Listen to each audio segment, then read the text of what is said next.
Olá, tudo bem? Estamos começando mais um programa Arena do Futuro, nesta nova temporada, nessa série sobre Apocalipse, a Resposta. E o tema de hoje é um tema extraordinário. Prepare-se para conhecer um pouco mais das profecias apocalípticas. Antes de entrarmos no estudo da Palavra de Deus, eu queria mostrar para você o nosso curso bíblico chamado A Última Esperança. Esse curso é maravilhoso, um DVD lindo, gravado em 5 países, especialmente para você. E é de graça. É só você entrar no blog do Arena, fazer o seu pedido e nós enviaremos para sua casa. Ah, mas você não... Alguém pode falar, pastor, mas eu não tenho internet, não tenho nem sequer computador. Como eu faço? Então você pega o telefone, liga para cá e nós enviaremos até você um DVD como este, com todos os temas gravados em 5 países. Tá bom? Muito bem. Prepare-se então, pegue a sua Bíblia, uma caneta, um caderno ou um computador para anotar e nós vamos entrar no tema de hoje. Você percebeu que os nossos últimos programas formam uma série, é uma sequência de temas, ok? E o tema de hoje é um atentado à verdade. Esse título, Um Atentado à Verdade, será usado nos próximos 5 programas. Nos próximos 5. Por quê? Porque nós vamos analisar um atentado à verdade para cada coluna das 5. E você vai ver o seguinte, a forma como o inimigo trabalhou e ainda trabalha para jogar as verdades por terra. Vamos recapitular um pouquinho de alguns aspectos dos programas passados. Você viu que nós estudamos as 5 colunas da verdade, muito bem. Você viu que Deus deseja que você conheça a verdade para que a verdade liberte você. Você viu também que o inimigo deseja mudar a verdade em mentira e jogá-la por terra. Aí nos programas seguintes, nós vimos sobre Daniel 7, Daniel 8, o anticristo e Apocalipse 17. Tudo isso foi para mostrar para você quem são os instrumentos que o inimigo usa para cumprir o seu propósito de jogar a verdade por terra.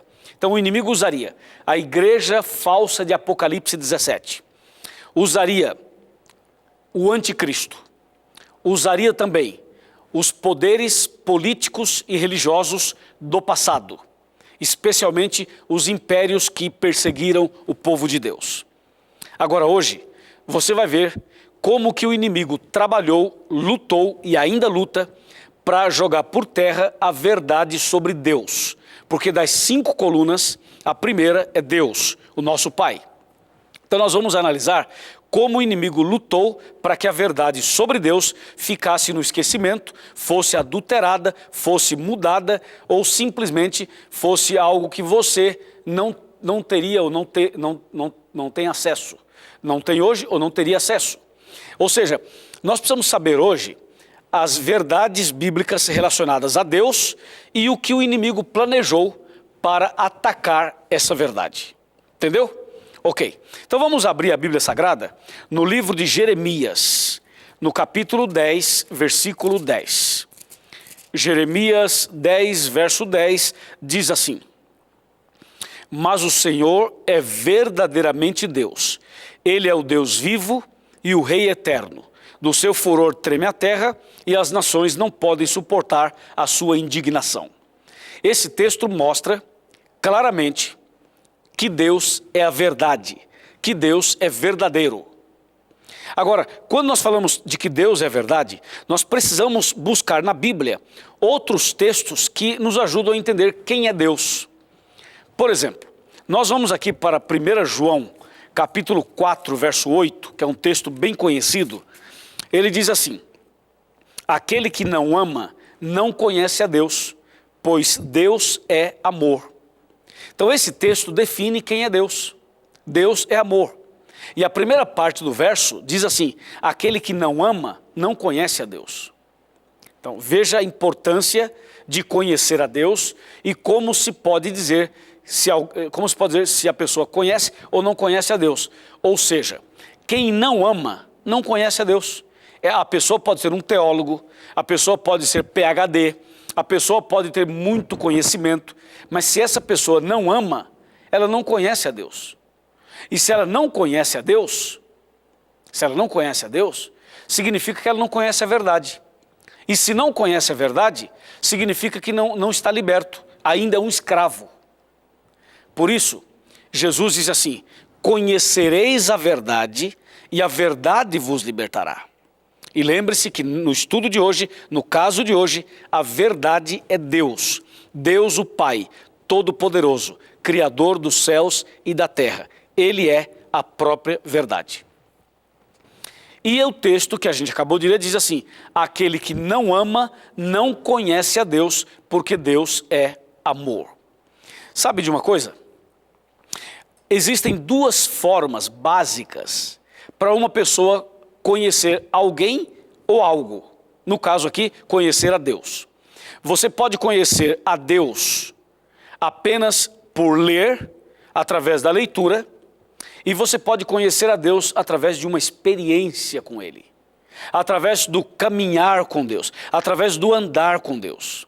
Então o ideal é que a gente possa fazer das duas maneiras. Ou seja, nós precisamos conhecer a Deus através da leitura da Bíblia, através da teologia, isso é importante. Mas também é importante, e eu diria até mais importante, você transformar tudo isso na prática. E não ficar no campo da teoria, e sim partir para a prática. Ou seja, ser um amigo de Deus, andar com Deus. Porque uma coisa é ler sobre Ele, outra coisa é andar com Ele. Como foi o caso de Abraão. Abraão era conhecido como pai da fé e amigo de Deus. Abraão era tão amigo de Deus que Deus falava com ele. Ou seja, os dois conversavam realmente com uma intimidade impressionante de pai e filho. Ao ponto de Deus pedir a Abraão que sacrificasse o seu filho lá na montanha, no Monte Moriá. E Abraão era tão íntimo de Deus que ele levou o filho para ser sacrificado. E Deus, obviamente, não permitiu que isso acontecesse. Um outro exemplo é o caso de Enoque. Enoque era amigo de Deus, Enoque andava com Deus. A Bíblia chega a dizer, em Gênesis capítulo 5, que andou Enoque com Deus e não se viu mais Enoque. Por quê? Porque Deus o tomou para si. Então, conhecer a Deus através da experiência, do caminhar, do dia a dia, do relacionamento, é a forma mais incrível que se tem para conhecer a Deus. Como Enoque, como Abraão.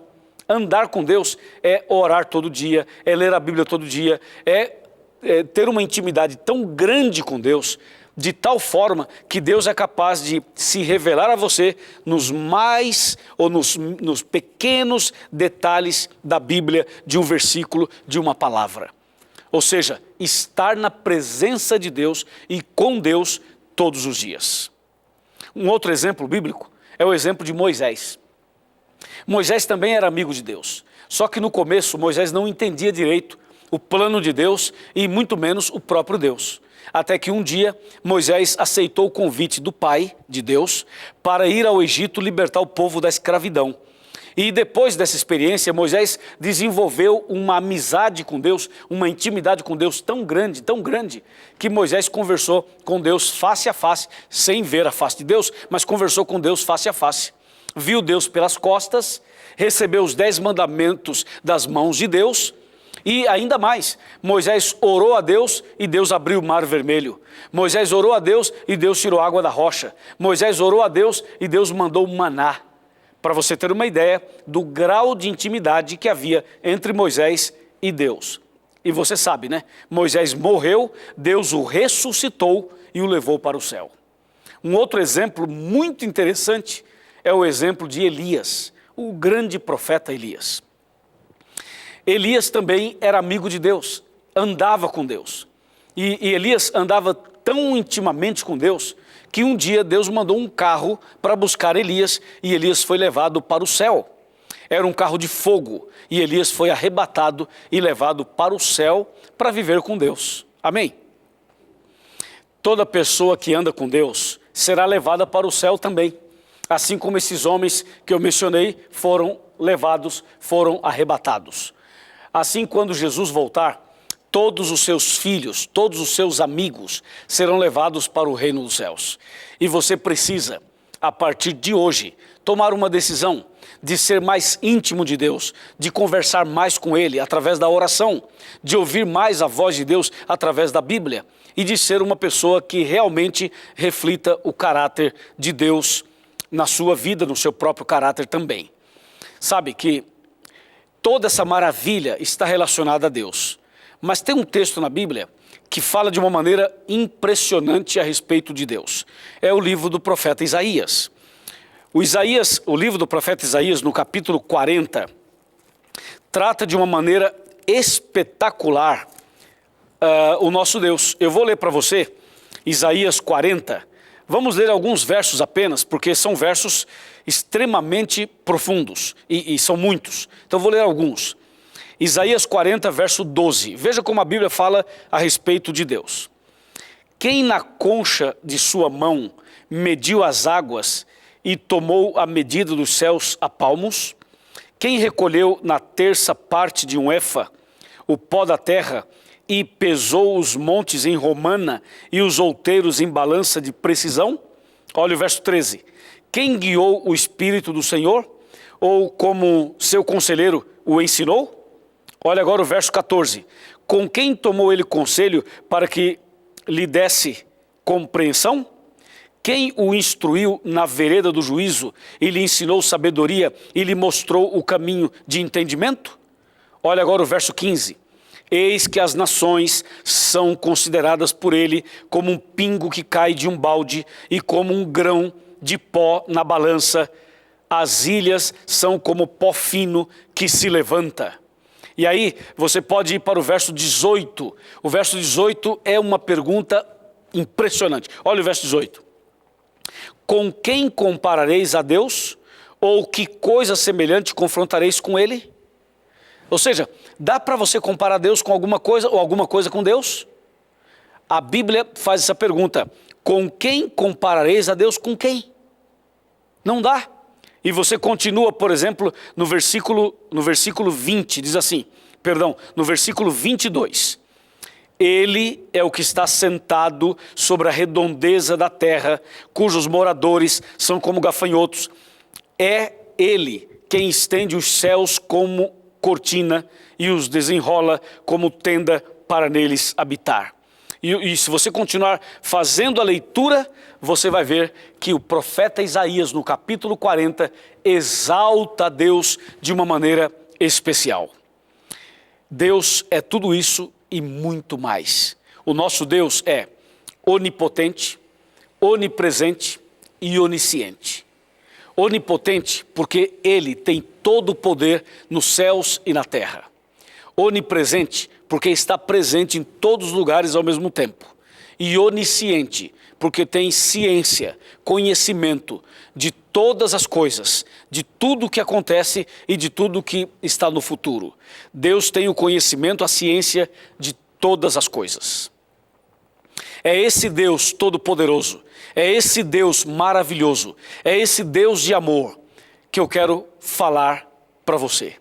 Um programa inteirinho dedicado a refletir sobre Deus e mostrar também qual seria a estratégia do inimigo para jogar a verdade sobre Deus por terra. Nós vamos falar sobre isso no próximo bloco. Faremos um intervalo e já já eu volto com você.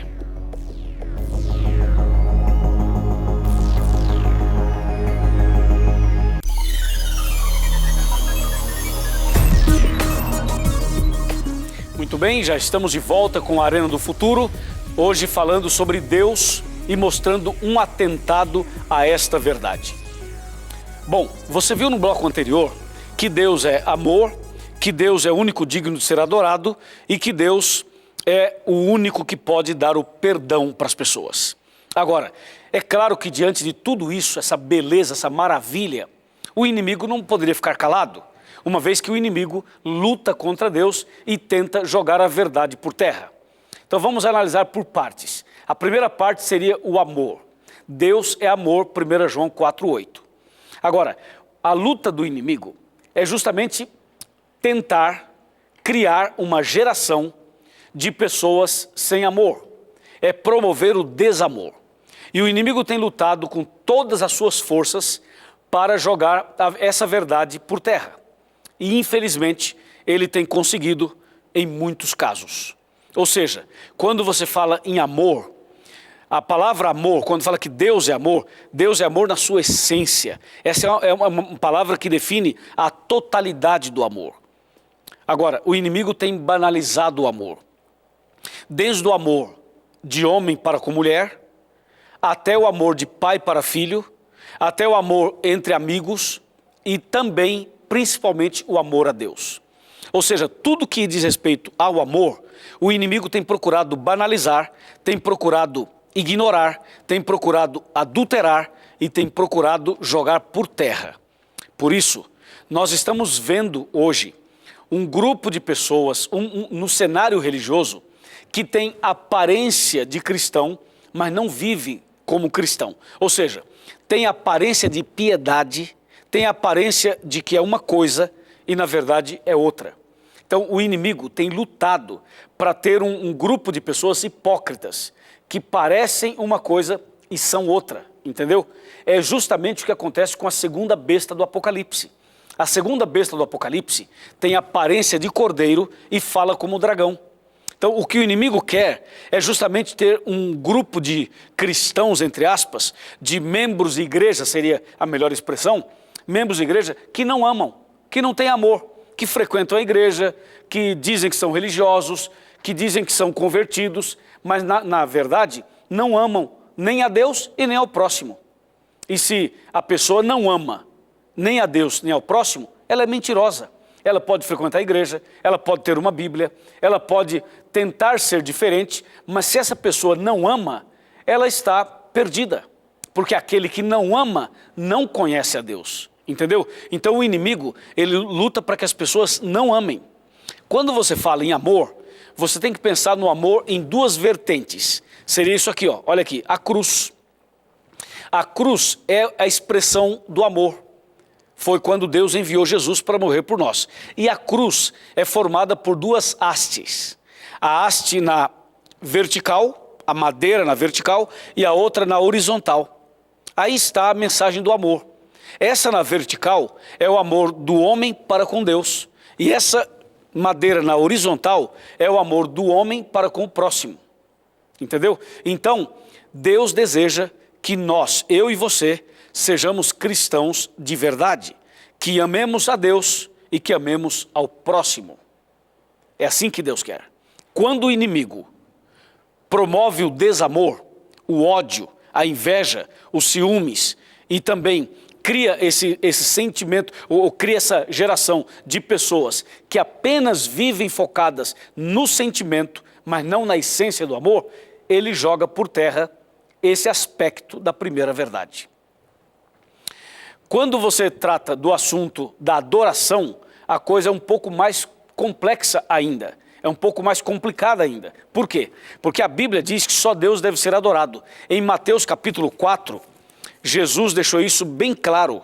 Mateus capítulo 4, Jesus falou isso no final da tentação no deserto. Veja, Mateus 4, versículo 10, diz assim: então Jesus lhe ordenou: retira-te, Satanás, porque está escrito, ao Senhor teu Deus adorarás e só a Ele darás culto. Ouviu isso? Jesus foi claro, somente a Deus nós devemos adorar. Acontece que o inimigo tem lutado para desviar a adoração a Deus para outras pessoas e para outras coisas. Você viu que nesse capítulo 4 de Mateus, o inimigo chegou ao ponto de pedir a Jesus que se ajoelhasse nos pés dele. O inimigo diz assim: se você se prostrar e me adorar, eu te dou todos os reinos do mundo e a glória deles. Então veja que o inimigo, ele pede a Jesus que o adore.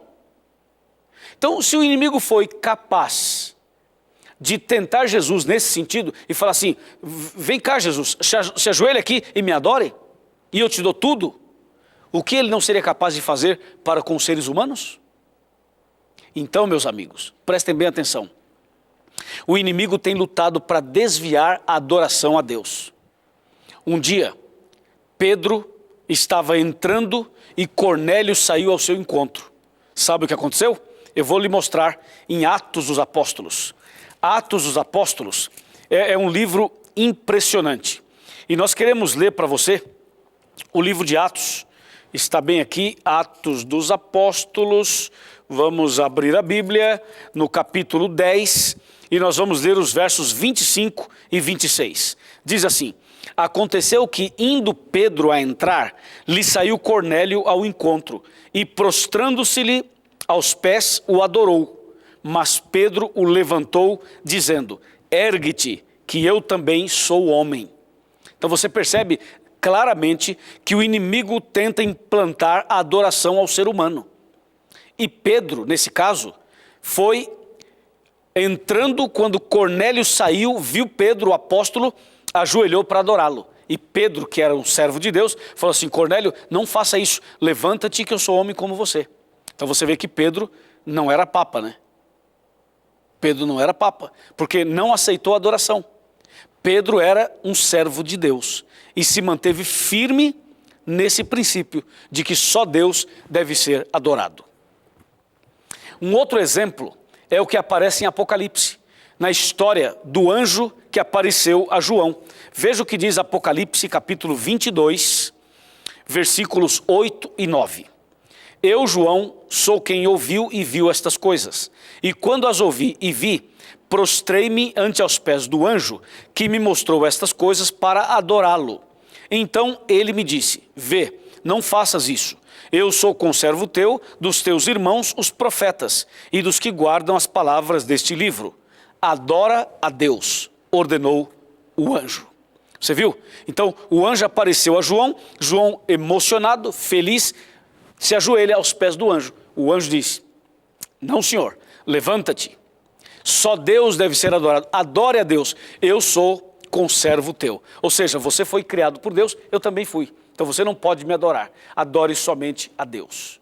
Entende? Então Pedro não aceitou, o anjo não aceitou, porque eles sabem que só Deus é digno de ser adorado. Mas o inimigo não se dá por vencido. E ele continua a lutar, ele continua lutando para desviar a adoração a Deus. E por isso, ele estabeleceu a adoração ao Pontífice Máximo, estabeleceu a adoração aos santos, às imagens, aos seres humanos, aos astros, aos animais e a coisas. Você sabe que nesse mundo que a gente vive, tem quase de tudo. Existem pessoas que consideram a vaca sagrada e outros que consideram a serpente um animal sagrado. E ainda, alguns consideram a pulga um bichinho sagrado.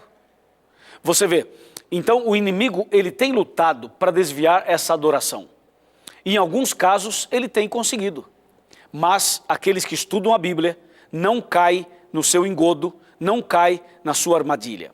Nós sabemos que devemos adorar somente a Deus. Mas durante a Idade Média, durante os períodos de perseguições, o inimigo implementou essa semente da adoração aos líderes religiosos, às imagens, aos santos, aos astros e a outras coisas mais. Entende? Inclusive, no tempo de Roma imperial, havia já um culto ao imperador. E esse culto ao imperador era assim: o imperador passava, as pessoas se curvavam um pouquinho e diziam: Ave César, Ave César. Era uma adoração. Era uma adoração. Um outro detalhe importante na história é que havia um grupo que adorava o sol. Interessante, sabia? Que havia um grupo que adorava o sol. Tem um texto aqui na Bíblia, vamos ver se eu consigo localizar esse texto, que vai nos ajudar a entender esse tipo de situação, onde um grupo adorava o sol. Vamos ver, se eu localizar aqui, a gente vai ler. Já localizei, pela graça de Deus. Ezequiel capítulo 8, verso 16. Anote esse texto, porque ajuda a entender a mensagem de hoje. Vamos ver, diz assim: levou-me para o átrio de dentro da casa do Senhor, e eis que estavam à entrada do templo do Senhor, entre o pórtico e o altar, cerca de 25 homens, de costas para o templo do Senhor e com o rosto para o oriente, adoravam o sol virados para o oriente. Ouviu isso? um grupo de 25 pessoas viravam as costas para o templo e com o rosto virado para o sol, adoravam o sol. E esse negócio de adoração ao sol foi tão sério que foi a partir daí que surgiu a guarda do domingo no lugar do sábado. Entendeu? E quando você fala em adoração, você tem que lembrar que na Bíblia existe o dia bíblico de adoração. Qual é o dia bíblico de adoração apresentado por Deus? É o sábado. Mas aqueles que seriam usados pelo inimigo para jogar a verdade por terra, mexeram até no dia bíblico de adoração e estabeleceram o domingo no lugar do sábado. Ou seja, o inimigo usou a mulher do capítulo 17, usou também outras pessoas e outros poderes na história para minar essa verdade e para jogá-la por terra. Assim, esse aspecto do amor e da adoração foram extremamente agredidos, perseguidos e jogados por terra. De maneira que hoje, nos dias de hoje, ainda existem pessoas que não adoram a Deus, mas acabam adorando a si mesma, a si mesmos, acabam adorando pessoas, coisas, objetos, posições e tudo mais. Existe até uma coisa que se chama culto ao corpo. Culto ao corpo. Você olha as revistas, você vê alguns programas de notícias e você percebe claramente que tem pessoas que estão cultuando o seu próprio corpo. Infelizmente, isso acontece. E finalmente, existe a terceira palavra que seria confissão. Só Deus pode perdoar pecados quando a gente confessa os pecados a Ele. 1 João, capítulo 1, verso 9, fala sobre isso. Veja aqui, 1 João 1,9. Se confessarmos os nossos pecados, Ele é fiel e justo para nos perdoar os pecados e nos purificar de toda injustiça. Então está claro que somente Deus pode perdoar pecados daqueles que se arrependem e que confessam. Mas o inimigo também lutou para pisar nessa verdade. E por isso estabeleceu um sistema de que as pessoas seriam levadas a confessarem seus pecados diante de um líder religioso. E esse líder religioso determinaria o que a pessoa deveria fazer para obter o perdão dos seus pecados. E isso é contra a Bíblia. A Bíblia Sagrada não apoia essa iniciativa. Nós devemos confessar os pecados somente a Deus e não ao homem. Mas infelizmente a Igreja Romana estabeleceu esse sistema do confessionário. Eu mesmo já me ajoelhei várias vezes no confessionário para confessar meus pecados diante de um sacerdote. Mas você sabe que isso está errado. E eu não tinha conhecimento, por isso fazia esse tipo de coisa. Agora, quando a gente conhece a verdade, a gente precisa ser obediente à verdade. Por isso que Jesus falou, a verdade vos libertará. E eu então agora entendo que devemos confessar somente a Deus em nome de Jesus Cristo. Somente, e a ninguém mais. A Bíblia Sagrada então apresenta essa verdade. Só Deus pode perdoar pecados. Só Deus pode perdoar o ser humano. Mas o inimigo tem lutado para que as pessoas façam suas rezas, façam suas orações a um santo, a uma imagem, a um personagem do passado. E tem gente que acha que pode fazer sua oração a Deus e pedir a intercessão de um santo para obter o perdão das suas faltas, das suas falhas e dos seus pecados. Só que essa postura, essa posição não tem apoio bíblico, não tem apoio de Deus. Por quê? Porque de acordo com a Bíblia, nós somente seremos perdoados por Deus por intermédio de Jesus Cristo. Por isso que a gente ora a Deus, confessa a Deus em nome de Jesus. Veja o que diz 1 Timóteo, primeira carta de Paulo a Timóteo, capítulo 2, versículo 5. Diz assim: porquanto há um só Deus e um só mediador entre Deus e os homens, Cristo Jesus, homem. Então, meu amigo, eu quero convidar você, a partir de hoje, colocar-se em oração e confessar seus pecados a Deus, em nome de Jesus. Se você é daqueles que ia ao confessionário, numa igreja, ajoelhava ali, confessava seus pecados diante de um homem, eu digo a você, mude a partir de hoje. Comece a fazer isso entre você e Deus. É você e Deus, e não diante de um homem. Somente você e Deus. E faça isso em nome de Jesus. E você vai sentir o perdão de Deus. Porque Deus perdoa por causa de Jesus. E não diante de um sacerdote que vai te dizer, olha, reza aí 2, 3 Ave Marias, 2, 3 Pai Nossos, um ato de contrição e está tudo bem. Mas na verdade, o perdão de Deus só vem quando a gente de maneira sincera vai até Ele em oração, confessando a Ele e pedindo misericórdia, pedindo perdão. E Deus vem até você de maneira graciosa para abençoar você e te dar o perdão verdadeiro conforme você está pedindo. Nós vamos fazer agora um intervalo e depois do intervalo vamos aplicar essas 3 palavras ao nosso dia a dia. Ou seja, como devemos adorar a Deus. Como devemos ser uma pessoa amorável a Deus, para com Deus e para com o próximo. E como podemos verdadeiramente viver uma vida de comunhão, de perdão, de confissão e de salvação. Até já, e aí vamos continuar esse tema.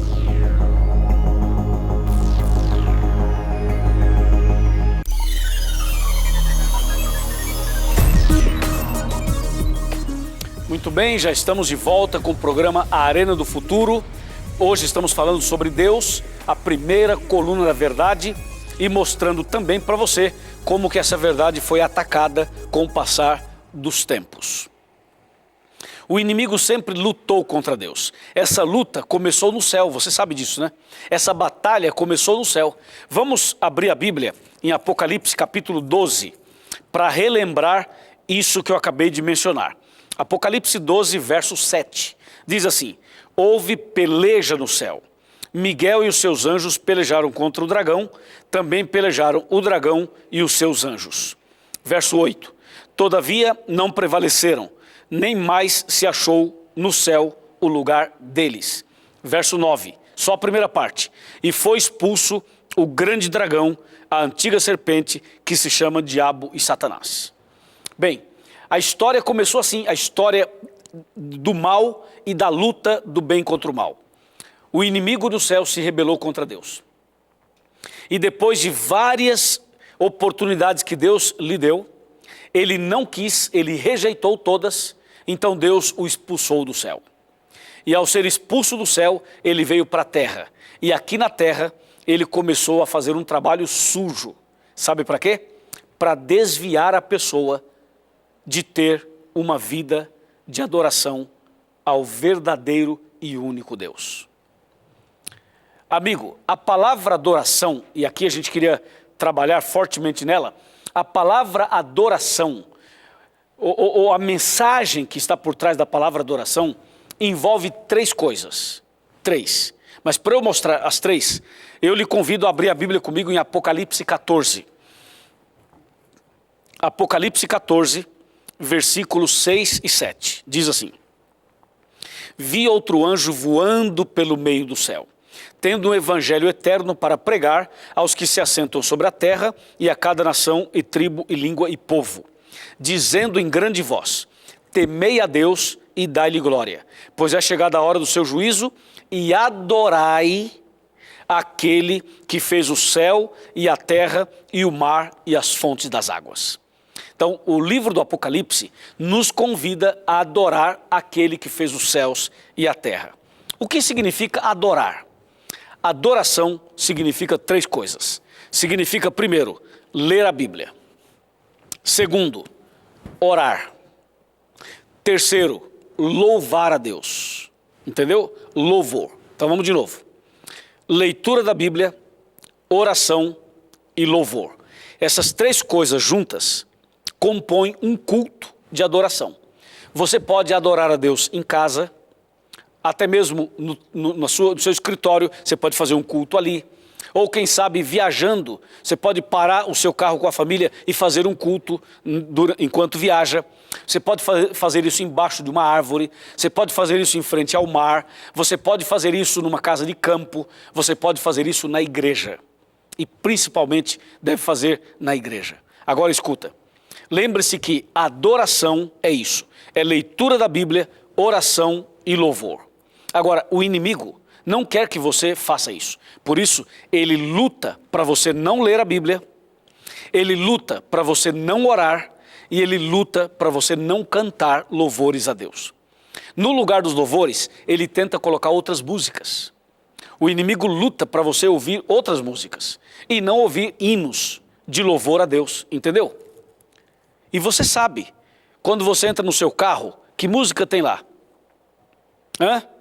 Quando você liga o seu computador, que música está lá? Quando você vai ao YouTube, que música você está vendo e ouvindo? Quando você pega o seu iPhone, ou o seu iPad, ou o seu iPod, que música tem lá? Você percebe? O ser humano acaba substituindo, trocando o santo pelo profano. E isso é obra do inimigo, para que você não adore a Deus. Número 2, a leitura da Bíblia.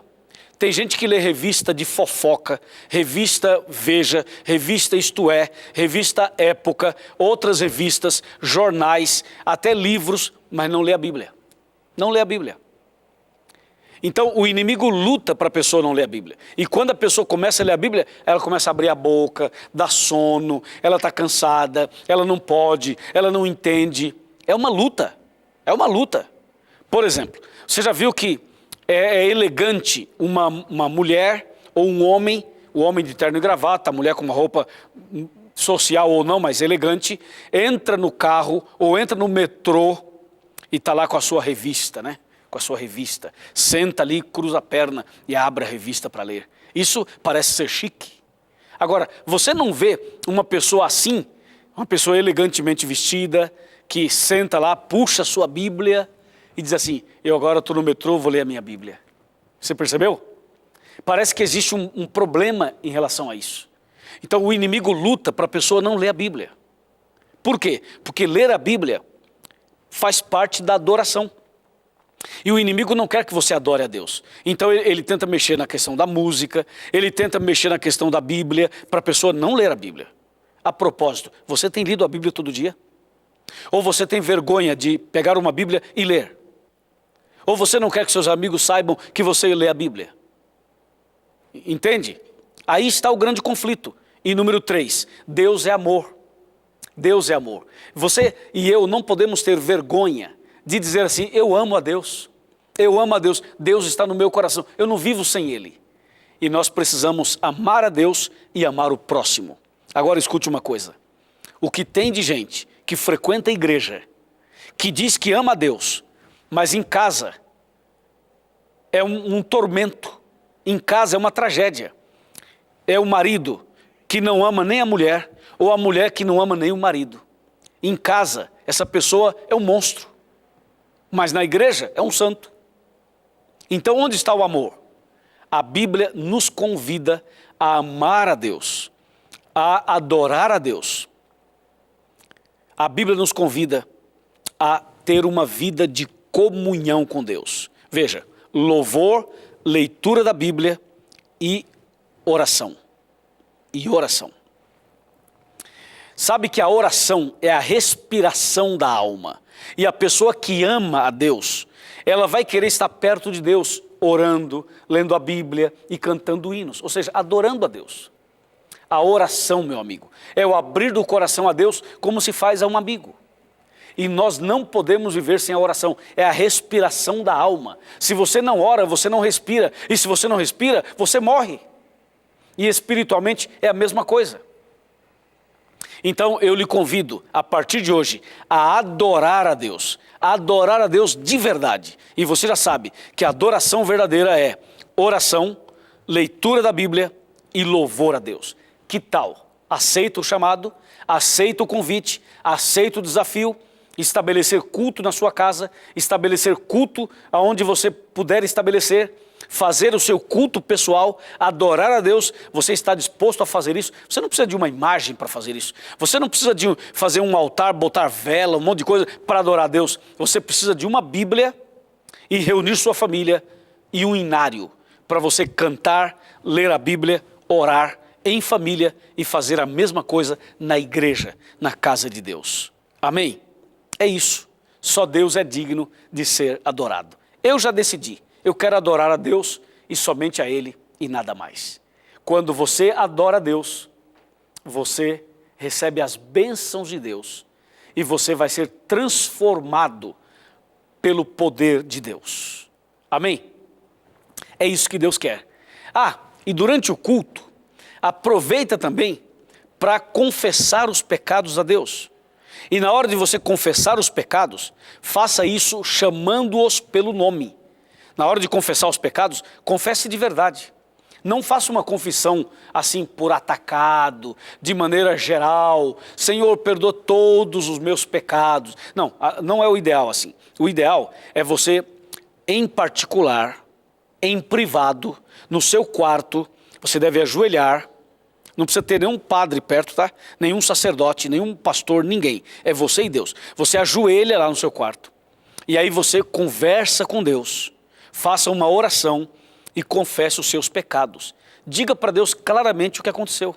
Diga, Senhor, eu cometi tal pecado. E diga qual foi o pecado. E peça perdão a Deus em nome de Jesus. Isso também faz parte da adoração. Amém?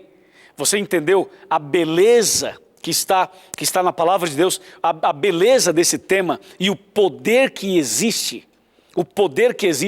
no nome de Deus e na adoração a Deus? Sim, amigo, isso é poderoso.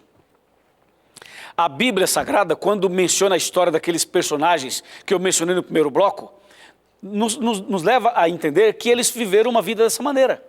Esses homens que eu mencionei, como Abraão, como Elias, Moisés, Enoque, esses homens eram assim. Eles adoravam a Deus, eles serviam a Deus, eles cultuavam a Deus, eles eram fiéis a Deus. E tem um texto aqui no livro de Atos, Atos dos Apóstolos, capítulo 5, Atos capítulo 5, versículo 29, que diz assim: Então Pedro e os demais apóstolos afirmaram, antes importa obedecer a Deus do que aos homens. Entendeu? Antes importa obedecer a Deus do que aos homens. Amigo, o inimigo jogou por terra a verdade da adoração a Deus, do amor a Deus e também do perdão que só Deus pode oferecer. E isso foi jogado por terra na vida de milhares de pessoas. Mas hoje, aqui, em nome de Jesus, nós queremos que essa verdade sobre Deus seja restaurada no seu coração e também na sua família. Amém? Porque há poder no nome de Deus para restaurar essa verdade na sua vida e também na sua família. Vamos conversar agora de coração para coração. É aquele momento que eu sento na minha cadeira, no meu sofá, e a gente conversa de maneira mais próxima, de maneira mais íntima, como uma família. Vamos sentar. Vamos sentar aqui. Você é bem-vindo aqui no Arena, e eu espero que também você me convide para estar na sua casa, e eu já estou através do programa, mas agora eu quero estar assim como que fazendo parte da sua família. É a hora que a gente chega mais perto, é a hora que a gente fica mais à vontade, é a hora que a gente conversa de coração para coração. Meu amigo, como está a sua vida espiritual? Como está a sua vida espiritual? Você tem feito o culto familiar? Você tem frequentado a casa de Deus? Vamos falar sobre isso? Vem cá, chega mais perto. Vamos conversar sobre isso. Vem cá, chega mais perto. Pode vir, tranquilo. Pega a sua cadeira que está distante da televisão, coloca a cadeira bem pertinho da televisão. Se você está sentado no sofá, puxa um pouquinho o sofá para mais perto, aumenta o volume da televisão para a gente conversar sobre esse assunto. Você quer ser abençoado? Você quer que a sua casa seja revestida da graça de Deus e protegida pelos anjos de Deus? Você quer realmente ter paz no coração? Você deseja de verdade ser fiel a Deus, andar com Ele e um dia morar com Ele no reino dos céus? Então, convide Deus para morar na sua casa. Convide Deus para morar no seu coração. Ele vai entrar na sua vida, Ele vai mudar sua vida, Ele vai revolucionar você por completo.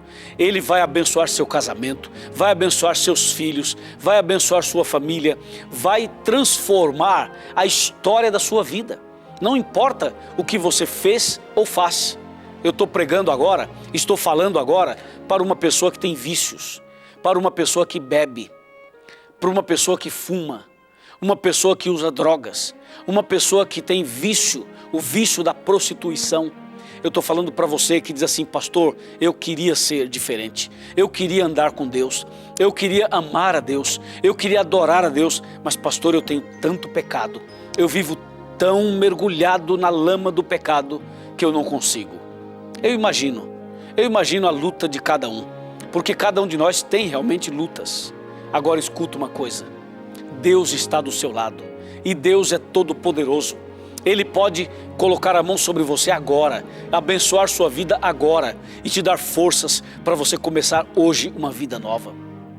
Quando Deus está no nosso coração, não há vício que resista, não há pecado que resista, não há diabo que resista, porque Deus é maior do que tudo isso, entendeu? Então não espere ficar limpo para vir a Jesus, não espere estar totalmente liberto para então andar com Deus, não espere. Venha para Deus do jeito que você está, com pecado, com vícios, com problemas, venha do jeito que você está e Deus vai limpar você, Deus vai purificar você, Deus vai habitar no seu coração desse jeito que está. E quando Deus entrar no seu coração, Ele vai fazer o milagre que você tanto precisa. Não esqueça que Jesus nasceu numa manjedoura, nasceu numa estribaria de animais, num lugar que era sujo, num lugar que era impróprio, mas Ele nasceu lá e mudou a história da humanidade.